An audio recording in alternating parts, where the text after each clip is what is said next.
Life at 32 wasn't quite what I'd pictured. Working as a dentist in a bustling clinic, you'd think I had it all sorted. But behind the professional smiles and polished veneers of my day-to-day, my personal life was fraying at the edges. Ethan and I, Kelly, we'd been hitched for 8 solid years. 8 years that felt both like a blink and a lifetime, especially now that the warmth had seeped out of our marriage, leaving a chill I couldn't shake. We never had kids, not that we didn't try. It just never happened for us, and lately, that felt like less of a disappointment and more like a dodged bullet. My dad's death hit me like a freight train when I was just a kid, leaving me and Mom to fend for ourselves.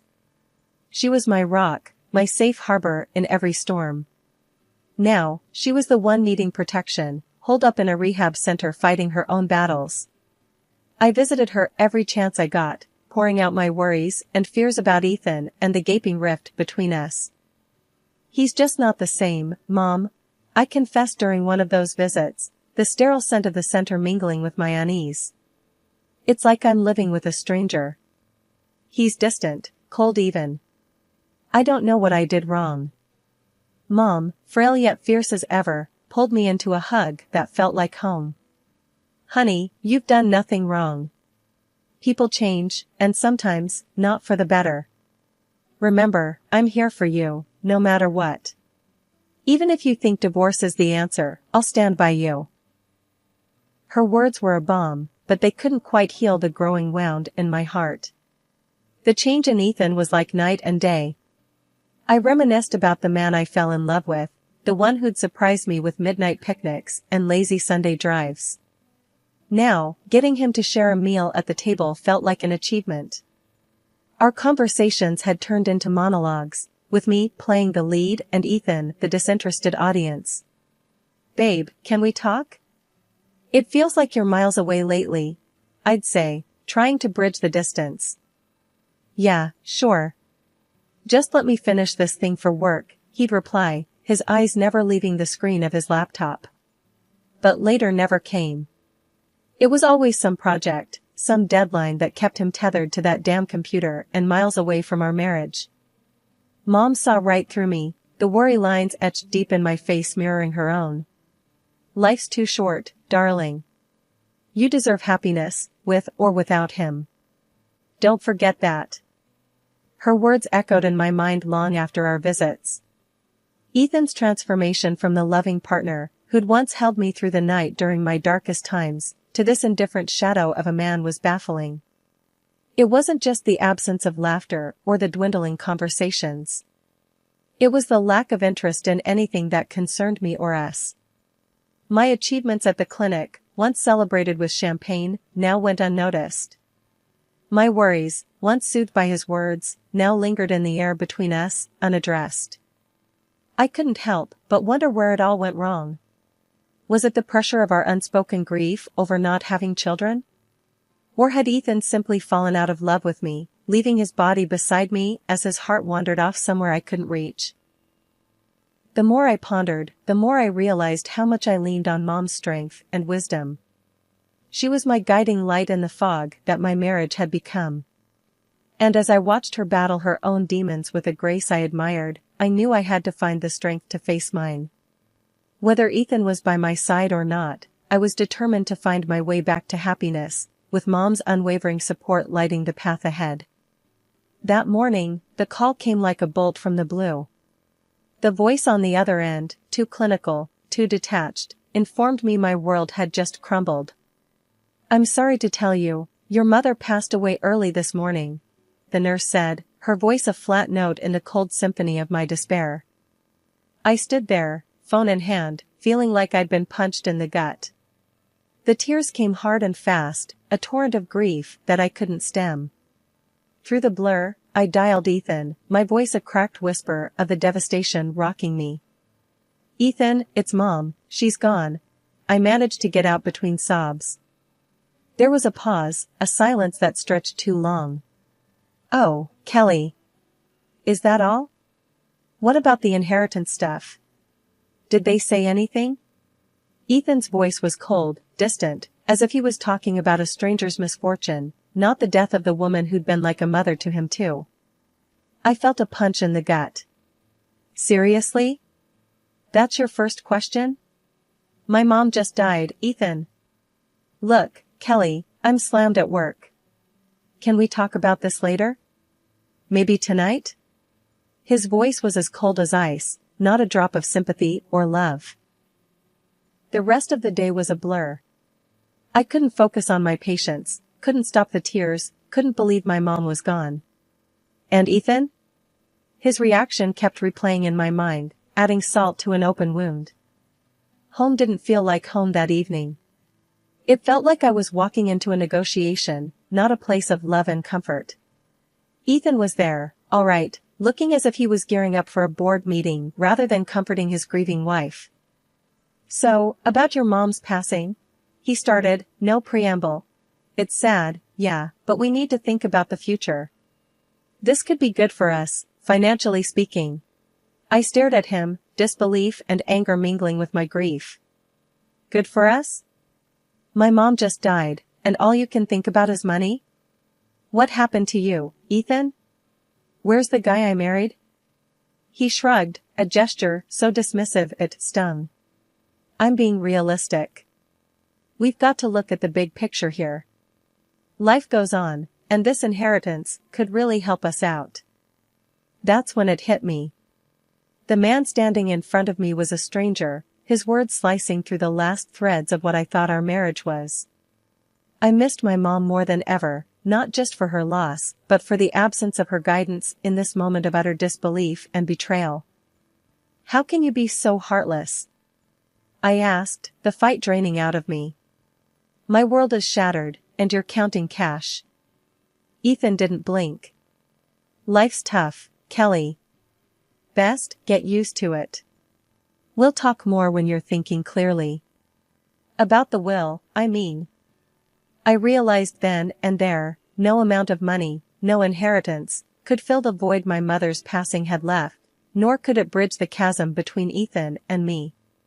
This was more than loss, it was a revelation of true colors, a beacon of how alone I truly was in my grief. The day of my mom's funeral was a storm of emotions, a whirlwind of grief and disbelief swirling inside me. The ceremony was set, a final goodbye to the woman who'd been my everything. Family, friends, even folks from the clinic where I worked, they all showed up, their faces etched with sorrow and support. But Ethan, my husband, was nowhere to be seen. As the service went on, whispers began to circulate. Where's Ethan? Isn't that her husband's seat empty? The absence of my supposed life partner at such a critical moment was a glaring, painful hole in the proceedings. I could feel the pitying glances, the unspoken questions. I stepped out, needing a moment, and dialed Ethan, my hands trembling with a cocktail of rage and despair. Where are you? The service is about to start, I said, my voice, barely above a whisper, choked with grief. I told you, I've got that big project deadline. I can't just drop everything. Ethan's voice was sharp, impatient. But it's my mom's funeral, Ethan. Can't your work wait for just one day? I could feel the tears threatening to spill over again, frustration mingling with sorrow. Look, I'm sorry, but this is important. We'll talk later, he said before hanging up, leaving me with a dial tone and a heart heavy with betrayal. Standing there, phone in hand, I felt the weight of his absence like a physical blow. The people who came to offer their condolences noticed it too, their whispered words a mixture of sympathy and disapproval. Where's Ethan, Kelly? Couldn't he make it? Aunt Clara asked, her brows knitting together in concern and something else, judgment, maybe. He's caught up with work, I replied, the lie bitter in my mouth. Couldn't get away. She shook her head, patting my hand with a sigh. You're too good for him, dear. The ceremony passed in a blur, each eulogy, each hymn, a reminder of the support I lacked from the one person who had vowed to be there through better or worse. The absence of my husband was a silent scream in the solemnity, his empty chair an echo of the void now in my life. After the burial, as I stood by my mother's final resting place, my cousin Michael approached, his expression a mix of anger and concern. Kelly, I can't believe he didn't show. If you need anything at all, we're here for you. Thanks, Mike. I just don't understand. It's like he's not the man I married, I confessed, the words tasting of salt and despair. He's a fool, and you deserve better, Michael said fiercely. Don't you forget that. That night, the house felt emptier than ever. Ethan didn't come home, didn't call. It was as if the funeral had been for our marriage too, not just for my beloved mother. Lying in our bed alone, I made a decision. No more excuses, no more waiting for things to get better. I couldn't be with someone who couldn't stand beside me in my darkest hour. But first, I needed to confront him, to say the words out loud. Only then could I start to heal, to rebuild from the ashes of my grief and a marriage I could no longer save. Ethan's absence at the funeral wasn't just a missed obligation, it was the final unraveling of our life together, a clear sign that it was time for me to find my path forward, alone. As dawn crept through the curtains, casting a pale light on the emptiness around me, I steeled myself for the conversation ahead, for the end of one chapter and the uncertain start of another. Since the beginning of our marriage, Ethan and I had one big dream, a home of our own, not just any home, but a place where we could grow together, maybe even raise a family. We'd sit on our cramped second-hand couch in the tiny apartment we rented, poring over house listings and dreaming of the day we'd have enough for a down payment. It's gonna be beautiful, babe. A big backyard, a kitchen with an island, room for the kids to play, Ethan would say, his eyes lighting up with every word. I believed in that dream just as much, imagining holiday dinners and a house filled with laughter. Fast forward to now, and that dream felt like a cruel joke. Standing in our kitchen, bank statements in hand, the reality hit me hard. Our account, once steadily growing with every sacrifice and saved penny, was empty. I felt like the floor had given way beneath me. When Ethan walked through the door that evening, I was waiting, the bank statements still clutched in my hands. Ethan, where's our money? Our account is empty. All those years of saving. What happened?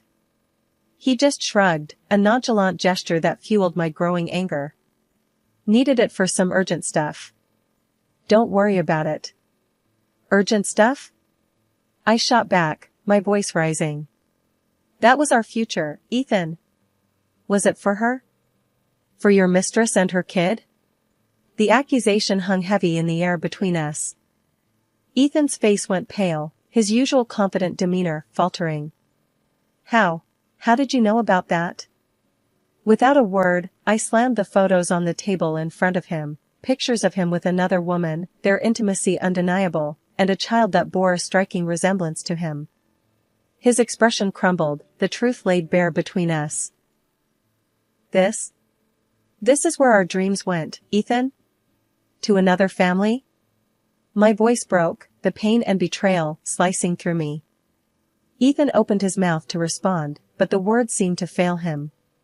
The man I had married, the one who shared my dreams, was a stranger now, his choices unraveling the life we had built together. I'd hired a private investigator after months of doubts, and the findings were as clear as day. The moment I learned the truth about where he was during my mom's funeral, everything clicked. He wasn't at work, he was with her, his mistress. I've known about your cheating for a while, I said, my voice steady, despite the storm inside. Hired a PI. Saw you with her, on the day we buried my mom. You weren't at work. Ethan laughed, a sound that once brought me joy now filled with mockery.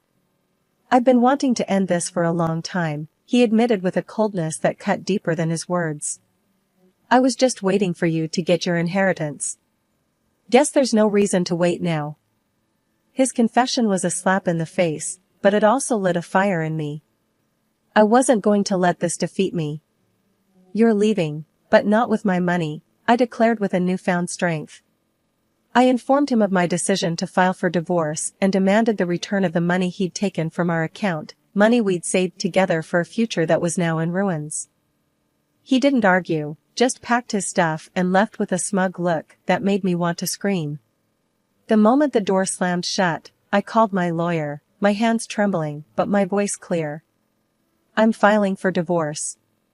He's drained our account for his needs. I want that money back. The lawyer was optimistic, a small comfort. You've got a strong case. Gather all your evidence, photos, bank statements, everything. We'll go after him for every penny. As I hung up the phone, I felt a sense of clarity. The man I had married, the life we had built together, was gone. But in its place was a chance for a new beginning, one where I could rebuild on my own terms, without deceit or betrayal shadowing my steps.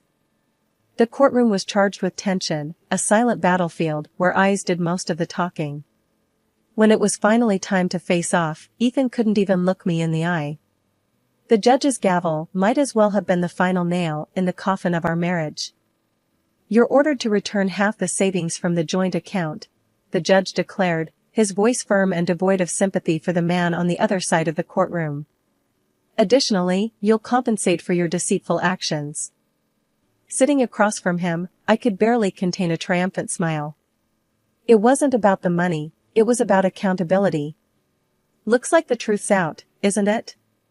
I couldn't help but whisper across the aisle during a recess. He just scoffed, a hollow sound devoid of his usual bravado. Yeah, enjoy it while it lasts. He shot back, his voice a mix of bitterness and resignation. The verdict was a clear victory, a sign that justice had indeed been served. As I walked out of the courtroom, a weight lifted off my shoulders. I was finally free from the chains of a marriage built on lies. A week hadn't even passed when I heard a knock at my door, bold and demanding. There she stood, the other woman, bold as brass and twice as sharp. I'm here for my child. He deserves a share of whatever you got from your mother, she declared, chin up and eyes blazing with entitlement. I couldn't believe the audacity. After everything, this was her move? I let out a laugh, not because it was funny, but because it was absurd. You've got some nerve, showing up here and demanding money. Your child isn't my responsibility, nor is he entitled to my mother's inheritance. She bristled at that, her stance aggressive. You owe us. He left us with nothing.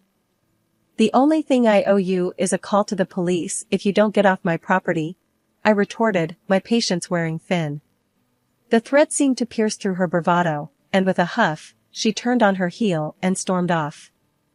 Watching her leave, I felt a mix of emotions. Anger, relief, but above all, a sense of closure. The door to my past was finally closing, and I could now look towards rebuilding my life, on my own terms. With the legal battle behind me and the last of the unwelcome visitors gone, I realized that this was more than just a win in court. It was a reclaiming of my life and my dignity. The road ahead wouldn't be easy, but for the first time in a long time, I was ready to face it head-on, with a clear heart and a newfound strength. Months had passed since the trial, and the dust had finally settled. I thought I had closed the chapter on my ex-husband and the pain he'd caused. So, when my phone rang and his name flashed on the screen, a storm of emotions whirled inside me. Curiosity, more than anything, led me to accept his offer to meet. We chose a neutral spot, a small cafe that held no memories for either of us. I arrived first, choosing a table in the corner where I could see the door. When Ethan walked in, looking nervously around until his eyes landed on me, a part of me I thought was long buried felt a twinge of something. It wasn't love or longing, just a recognition of our shared past. Ethan complimented me immediately. You look amazing, as always. His voice held a note of sincerity I hadn't heard in years. Thanks, I replied, my tone neutral. So, what's this about? He hesitated, then took a deep breath. I'm alone now, he began, his gaze dropping. She left me, took everything, and now I'm drowning in alimony for our kid. I listened quietly, my expression unreadable. I had imagined countless things he might want to say to me, but this confession wasn't one of them. He rushed on. I've had a lot of time to think, about us, about everything. I know I messed up, but I've changed. I miss you. I still love you. I was thinking, dreaming really, that maybe we could try again. Start a family. His words hung in the air between us, a fragile hope in his eyes. But all I felt was a deep, resounding clarity. You're dreaming, all right, I said, a laugh escaping me. It wasn't cruel, just incredulous. After everything, you honestly believe we can just pick up where we left off? Ethan looked deflated but nodded. I know it's a lot to ask, but yes. I really believe we could make it work. I can't trust you, I said firmly, the laughter gone. Not after everything. I don't even understand how I ever fell for you in the first place. He tried to interrupt, to convince me, but I held up a hand. No. It's over. It was over the moment you chose someone else over your family, over us. I've moved on. I'm happy, truly happy. And you should try to find that happiness too, but it won't be with me. Standing up, I left him sitting there, a mix of regret and realization dawning on his face. As I walked away, a sense of freedom enveloped me. This meeting, this final closure, was the last step in letting go of a past that no longer held me. I stepped out into the sunlight, ready to embrace whatever came next, proud of the woman I had become through the trials I had faced. Life took on a new hue after everything settled down. Receiving my mother's inheritance was bittersweet. It was a reminder of her absence, but also of her love and the values she instilled in me. Remembering the long days she spent in the hospital, I decided to pay it forward. A significant portion of the inheritance went to a charitable foundation dedicated to improving patient care in hospitals. It felt right, like it was what she would have wanted. My days at the dental clinic were as fulfilling as ever. Helping people smile a little brighter gave me a sense of purpose and continuity. Occasionally, snippets of news about Ethan would find their way to me, painting a picture of a life spiraling out of control. Debts, it seemed, had become a constant in his life, a relentless shadow from which he couldn't escape. I won't lie and say there was no part of me that felt vindicated, but gloating over someone's misfortune, especially someone I once shared my life with, felt wrong. I preferred to think of it as the universe balancing the scales, giving out what was deserved, nothing more. Recently, life threw me a curveball, but this time it was a pleasant surprise. At a dental symposium, I reconnected with a colleague I'd only known in passing before. Our casual conversations during the conference revealed a shared passion for vintage rock music, hiking, and, surprisingly, an affinity for spicy food that could make even the bravest souls weep. We started dating not long after, finding comfort in our shared interests and in the understanding that only those who have experienced similar life trials can offer. One evening, over dinner at a cozy restaurant that had become our favorite haunt, he asked me, "How do you manage to stay so positive after everything you've been through?" I paused, considering his question. I guess I realized that holding on to bitterness is like letting someone else live rent-free in your head. Moving on, it's not just about forgetting the past, but about making peace with it. He nodded, a look of admiration in his eyes. I admire that about you. It's not easy.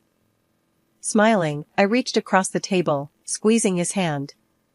Life's too short to dwell on what could have been. It's about what could be. As we left the restaurant, walking hand in hand under the starlit sky, I felt a sense of peace and anticipation for the future. Life was moving on, and so was I, carrying the lessons of the past and the hope for tomorrow. And so, as this chapter of my life closes and a new one begins, I carry with me the strength and wisdom gained from trials faced, knowing that whatever comes my way, I'll face it with a smile. Just like my mother taught me.